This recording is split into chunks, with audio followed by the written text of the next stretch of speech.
পবিত্র কোরআন হল একটি বিশাল বাগানের মতো, এমন একটি বাগান যা এই গোটা পৃথিবীর চেয়ে আরও বহু গুণে বড়।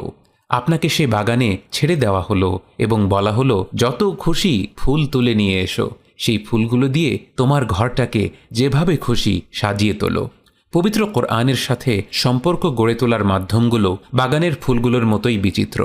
কোরআন তেলাওয়াত এবাদত, তেলাওয়াত শোনাও এবাদত, কোরআনের অনুবাদ পড়াও এবাদত, তাফসির বা কোরআনের ব্যাখ্যা জানাও এবাদত, কোরআনের দার্সে অংশগ্রহণ করাও এবাদত, কোরআন নিয়ে তাদাব্বুর করা অর্থাৎ গভীরভাবে চিন্তা করাও এবাদত।